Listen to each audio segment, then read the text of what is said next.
영적 전쟁에서 승리하려면이라는 제목으로 말씀 전하겠습니다. 오늘 본문 말씀은 이스라엘 백성들이 적군을 치러 출진할 때의 그 진중 성결 규례에 대해서 말씀하고 있습니다.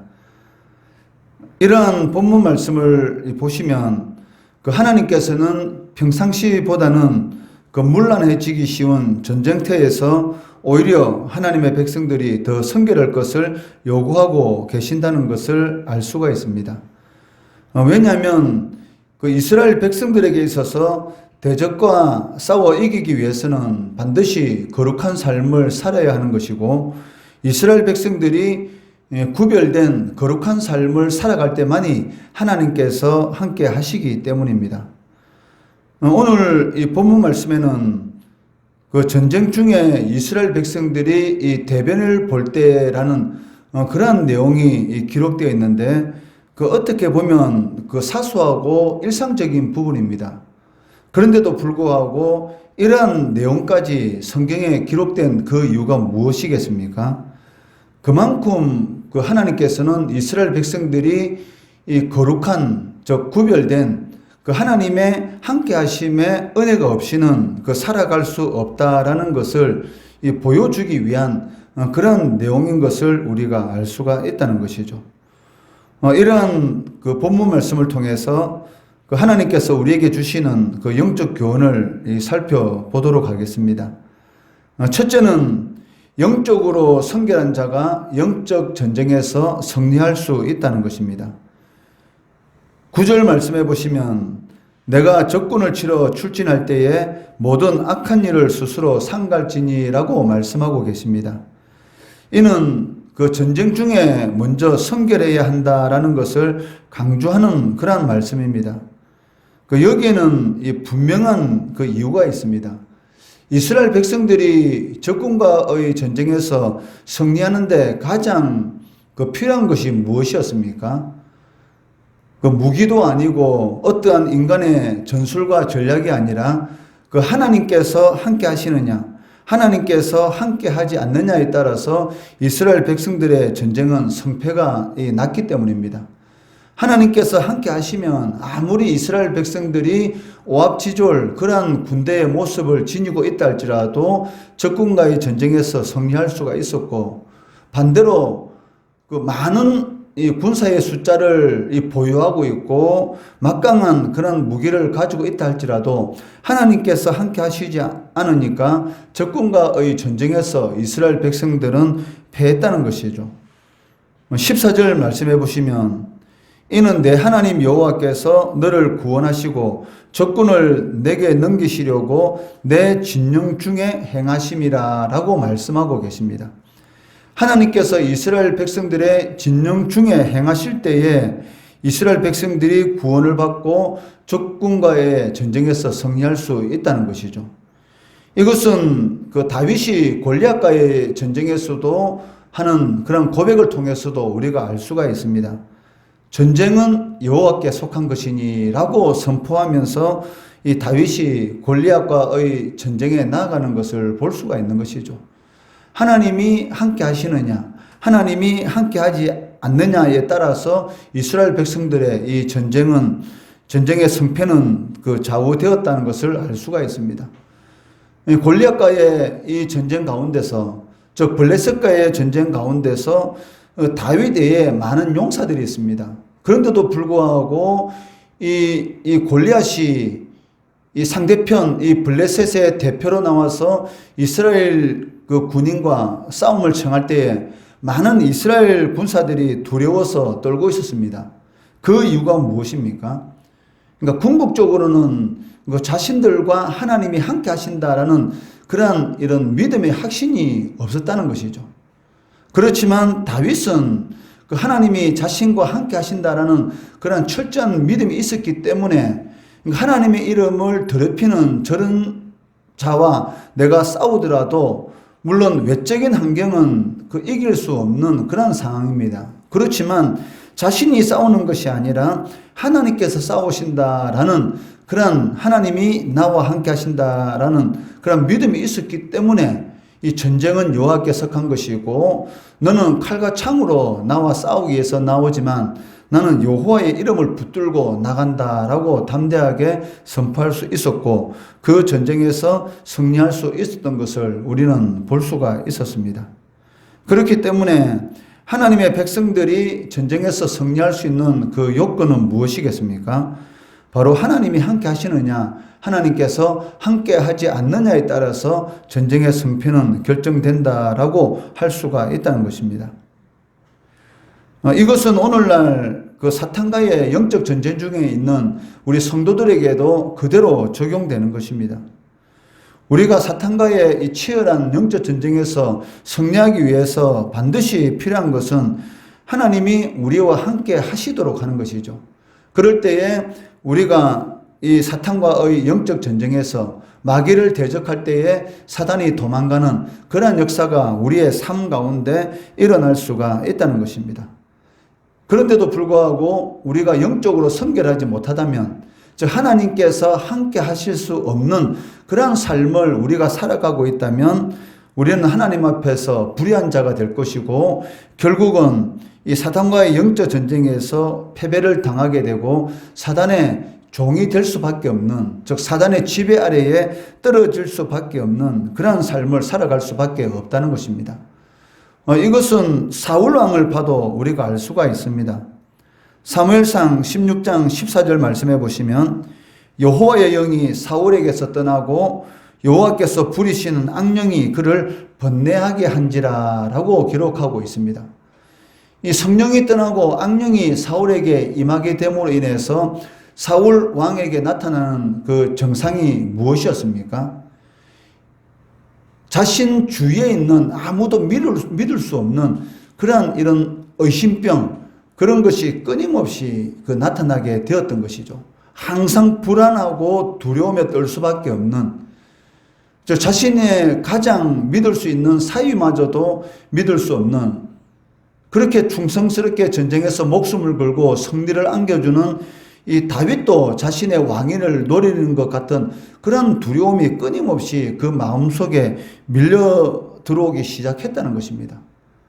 그로 인해서 아무 죄도 없는 사람까지 죽이려고 하는 그런 하나님 앞에 죄를 짓게 되었던 것이고 결국은 그 인생의 마지막은 전쟁터에서 세 아들과 함께 죽는 그런 비참한 그 인생의 결말을 겪게 되는 것을 우리는 알 수가 있습니다. 하나님의 백성으로서 이 성결한 삶, 즉 하나님의 말씀에 순종하는 그런 구별된 삶을 살아가지 않게 되면 궁극적으로는 사단과의 이 영적 전쟁에서 승리하지 못합니다. 왜냐하면 우리의 힘으로 어떻게 사단을 이길 수가 있겠습니까? 사단은 영적인 존재이고 우리가 어디에 가장 약한 것인가 이것을 너무나 잘 알고 있는 것이죠. 돈에 약한 사람들은 돈을 통해서 무너뜨리고 여자에 약한 사람들은 여자를 통해서 무너뜨리고 그리고 권세나 명예에 약한 사람들은 권세나 명예를 사용해서 무너뜨리는 것입니다. 그러니까 우리의 약한 부분을 이 사단은 너무나 잘 알고 있기 때문에 우리의 대장 대신 하나님의 그 은혜가 없이는 이 사단과의 영적 전쟁에서 사단을 대적할 수가 없다는 것이죠.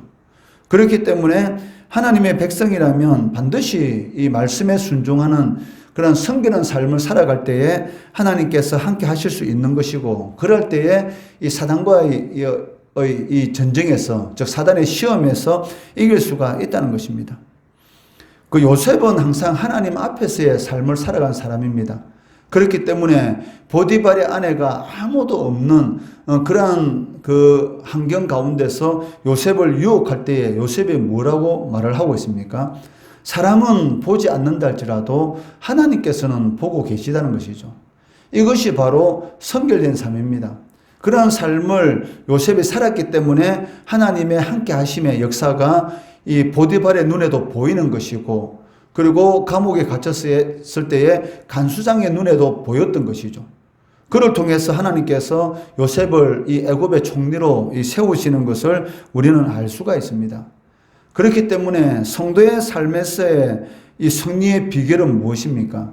그러니까 하나님이 나와 함께 하시느냐, 하나님이 나와 함께 하시지 않느냐에 따라서 결정된다라고 할 수가 있다는 것이죠. 그런데 하나님이 함께 하심의 그 전제 조건은 바로 말씀에 따라서 살아가는 삶입니다. 하나님이 하라면 하는 것이고 하나님이 하지 말라면 하지 않는, 그 어떻게 보면 너무나 단순하지 않습니까? 이 세상은 그 실질적으로 너무나 복잡합니다. 그렇지만 하나님의 말씀은 단순합니다. 그런데 우리가 그 하나님의 말씀을 이 복잡하게 만드는 것이죠. 하나님의 말씀은 단순한데 하라 하지 마라 이 두 가지로 결정이 나는 것입니다. 그런데 자꾸 우리가 하나님의 말씀을 이 복잡하게 만드는 것이죠. 왜냐하면 그 나의 기준으로 이 말씀은 내가 순종할 말씀이고 이 말씀은 나와는 전혀 상관이 없는, 순종해도 되지 않는 그런 말씀으로 스스로 기준을 삼아서 결정을 하려고 하다 보니까 하나님의 말씀이 너무나 어렵고 너무나 멀리 있는 것처럼 느껴지고 너무나 복잡한 것처럼 생각된다는 것이죠. 그렇지만 하나님의 말씀은 너무나 단순합니다. 하라면 그냥 하면 되고 하지 말라면 하지 않으면 하나님께서 우리와 함께 하시는 그런 이 사단과 영적 전쟁에서 승리할 수 있는, 우리의 마음 가운데 항상 평안한 그런 샬롬의 은혜가 임하게 되는 것이죠. 우리가 불안한 이유가 무엇입니까? 그는 사단의 역사입니다. 하나님이 주시는 것은 평안인 것이고 사단이 우리에게 주는 것은 두려움인 것이죠. 많은 것을 가지고 있는데도 불구하고 항상 두렵다는 것은 사단이 끊임없이 나를 공격하고 있다라고 생각하면 그것은 확실하다는 것이죠. 그 이유가 무엇이냐면 내가 하나님의 말씀대로 살아가지 않기 때문입니다. 성령이 나를 떠나게 되면 반드시 불안과 이 두려움에 떨 수밖에 없는 악령이 나의 이 삶을 지배하게 되는 것이죠. 가룟 유다가 예수님을 판 그 이유가 무엇입니까? 그 예수를 팔려고 하는 생각을 사단이 집어넣었다라고 이렇게 말을 하고 있다는 것이죠. 그러니까 사단이 우리의 마음속에 두렵고 의심하는 그런 마음을 넣지 못하도록 할 수 있는 그 비결은 무엇이냐면 성령 충만하는 것입니다. 우리의 삶이 성령으로 충만하게 되면 악령이 틈탈 수 있는 그러한 이 틈이 보이지 않는 것이죠. 사단은 항상 이 틈을 비집고 들어오는 그러한 존재이기 때문에 우리가 깨어서 기도하고 하나님의 말씀으로 순종하는 그러한 삶을 살아가게 되면, 구별된 성결한 삶을 살아가게 되면 반드시 영적 전쟁에서 승리하게 되고 우리의 삶은 평안한 그런 은혜의 삶을 살아갈 수가 있다는 것입니다. 둘째는 그 성결한 삶이라는 것은 작은 부정을 멀리하는 데에서 시작된다라는 것을 말씀하고 있습니다. 12절 말씀해 보시면 하나님께서는 이스라엘 백성들에게 전쟁을 위해서 야영을 할 때 변소를 진영 밖에 마련하라라고 명령하고 계십니다. 어떻게 보면 너무나 사소한 일이지 않습니까? 그런데도 불구하고 이 변소를 두는 그 위치에서조차도 하나님께서는 지시하고 명령하고 있다는 것입니다. 그 이유는 이스라엘 백성들 하여금 하나님께서 부정하게 취급하시는 이 배설물을 멀리하도록 하기 위한 그러한 규례이기 때문입니다. 전쟁에 나가서 진영 가운데 자신이 편한 대로 이 배설을 하고, 그리고 그렇게 한다면 그 진영 그 안이 이 부정하게 되는 것이고, 부정한 곳에는 하나님께서 함께하지 못하십니다. 그렇기 때문에 하나님께서 이스라엘 백성들과 함께하고 적군과의 전쟁에서 승리하도록 하기 위해서 이 부정케 하는 이 배설물을 멀리하도록 이 변소 위치까지 정해주시는 것을 볼 수가 있다는 것입니다. 사실 이 배설물은 모든 인간들이 생리적으로 날마다 발생할 수밖에 없는 그러한 것입니다. 그렇기 때문에 인간이 거주하는 곳이라면 어디든지 흔히 있는 것이라고 할 수가 있습니다. 그렇기 때문에 이것을 접하는 것은 너무나 사소하고 일상적인 일이라고 할 수가 있는데, 이러한 사소하고 일상적인 이러한 일에서조차도 하나님께서는 주의하도록, 그리고 부정에 노출되지 않도록 하나님께서 이런 규례를 정하시는 것을 볼 수가 있다는 것이죠. 그 이유는 그 적은 누룩이 온 이 몸을 더럽히는 것처럼 이 작은 사소한 일이 궁극적으로 그 성도의 성결 자체를 부정하게 만들 수 있는, 그를 통해서 하나님이 함께하지 못하도록 하는 그러한 일들이 될 수가 있다는 것입니다. 그 우리나라 속담에 이 바늘 도둑이 소도둑이 된다라는 그런 말이 있지 않습니까? 어릴 때부터 잘못된 일에 대해서 바로 잡아주지 않으면 그 일이 잘못되었다라는 것을 느끼지 못하고 나중에는 결국은 소도둑이 되어서 그 인생이 불행하게 될 수가 있다는 것이죠. 그렇기 때문에 바늘을 훔치는 그러한 일을 저지를 때에 그때 바로 잡아주면은 나중에는 소도둑이 되는 그런 그 어려운 삶을 살지 않게 된다는 것이죠. 마찬가지로 우리 생각에는 그것이 사소한 일이 있을 수가 있습니다. 하나님께서 변소 위치까지 가르쳐 줄 필요가 있느냐, 이러한 사소한 부분까지 성경에 기록할 필요가 있느냐라고 생각할 수도 있지만, 이러한 사소한 부분이 궁극적으로는 이스라엘 백성들이 전쟁에서 다 죽게 되는, 즉 하나님이 함께하지 못하게 되는 그런 일이 발생할 수가 있기 때문에 사소한 부정이라도 하나님께서는 주의하도록 명령하시는 것을 볼 수가 있습니다. 그렇기 때문에 바울 사도는 에베소서 5장 3절에서 이렇게 말씀하고 있습니다. 음행과 온갖 더러운 것과 탐욕은 너희 중에서 그 이름조차도 부르지 말라. 이는 성도에게 마땅한 반이라 라고 경고하고 있다는 것입니다. 에베소서 5장 3절 말씀해 보시면 음행, 온갖 더러운 것, 탐욕은 너희 중에서 행하지 말라라고 말씀하는 것이 아니고 그 말조차도 하지 마라라고 이렇게 말을 하고 있다는 것이죠.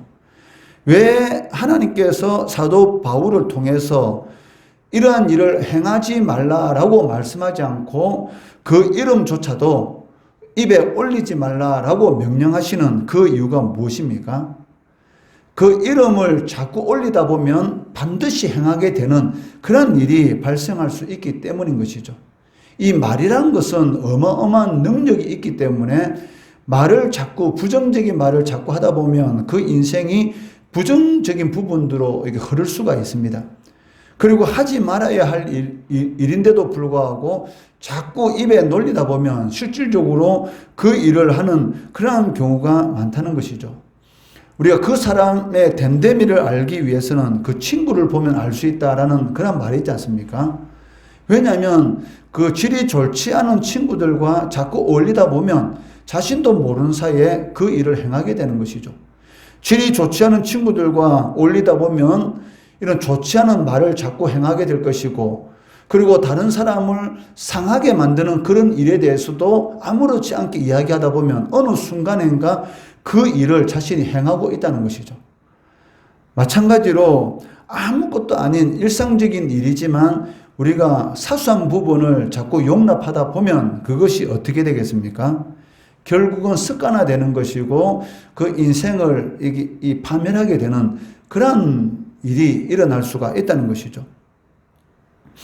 우리가 주일 성수를 자꾸 강조하는 그 이유가 무엇입니까? 그 한 번 빠지는 것은 어떻게 보면 아무것도 아닐 수가 있습니다. 그런데 문제는 그 한 번이 두 번이 되고 10번이 되고 나중에는 아예 교회를 떠나는 그런 일이 될 수가 있다는 것이죠. 사단은 이것을 너무나 잘 압니다. 그렇기 때문에 예수님을 이 광야에 시험할 때도 이 사단이 요구하는 것이 무엇입니까? 눈에 보이는 모든 이런 명예와 세상에 있는 모든 권력을 내가 너에게 줄 테니 딱 한 번만 자신을 경배하라, 이렇게 말을 하고 있습니다. 한글 성경에는 한 번이라는 말이 나오지 않지만 그 신약 원어 헬라어 성경을 보게 되면 이 단수로, 이 경배라는 이 단어가 단수로 사용되어 있기 때문에 이 한 번이라는 그런 의미입니다. 즉 한 번만 경배하면 무너뜨리는 것은 아무것도 아니라는 것이죠.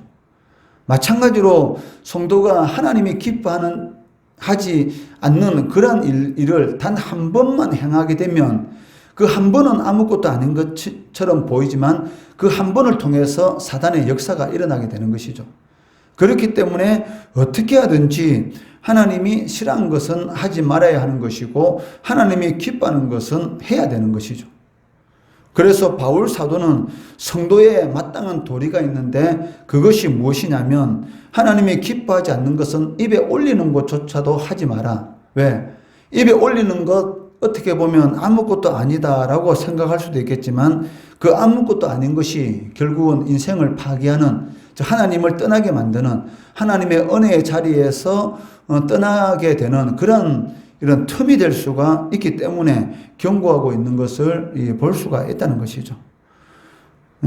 우리도 신앙생활하고 우리가 날마다 하루하루의 삶 가운데 우리가 살아갈 때에 과연 그 하나님이 기뻐하지 않는, 하나님이 함께 하시는데 이런 방해가 되는 그런 것이 있는 것은 아닌지 항상 이렇게 돌아봐야 한다는 것입니다. 사소한 것이라도 용납하면 안 됩니다. 이 사소한 것을 용납하게 되면 반드시 그 사소한 것이 엄청나게 큰 것으로 이게 돌아올 수 있다는 것이죠. 그 오래전에 그 네덜란드에서도 그런 사건이 있었지 않습니까?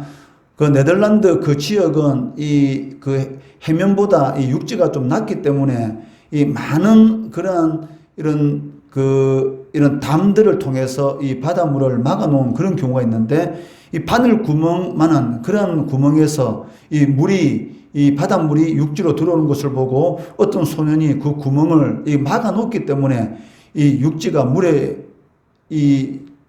잠기게 되는 그런 위기를 맞게 되는 그런 일도 있었지 않습니까? 그게 마찬가지로 이 사소한 바늘 구멍과 같은 사소한 것을 용납하게 되면 그것이 나중에는 어마어마하게 큰 것으로, 좋지 않은 것으로 우리의 삶에 다가올 수가 있다는 것이죠. 오늘 이 본문 말씀을 통해서 우리는 두 가지를 살펴보았습니다. 첫째는 영적으로 성결한 자가 영적 전쟁에서 승리한다는 것이고, 둘째는 성결이라는 것은 작은 부정을 멀리하는 것에서부터 시작된다는 것입니다. 이것을 꼭 명심하시고 마귀와의 전쟁에서 승리할 수 있는 비결은 내 힘으로는 승리 못합니다. 하나님께서 나와 함께 하실 때만이, 성결한 삶을 살아갈 때만이 승리할 수 있는 것이고, 그리고 성결한 삶을 유지하기 위해서는 우리의 신앙생활 가운데 사소하다라는 아무것도 아닌 것처럼 보이는 그런 부분이라도 용납하면 안 된다는 것이죠. 이것을 꼭 명심하시고 마귀와의 전쟁에서 승리하심으로 마귀의 이 종의 지배 아래 떨어지는 것이 아니라 하나님의 은혜의 지배 아래에서 샬롬의 그런 삶을 누리시는 성도 되시기를 주의 이름으로 축원합니다.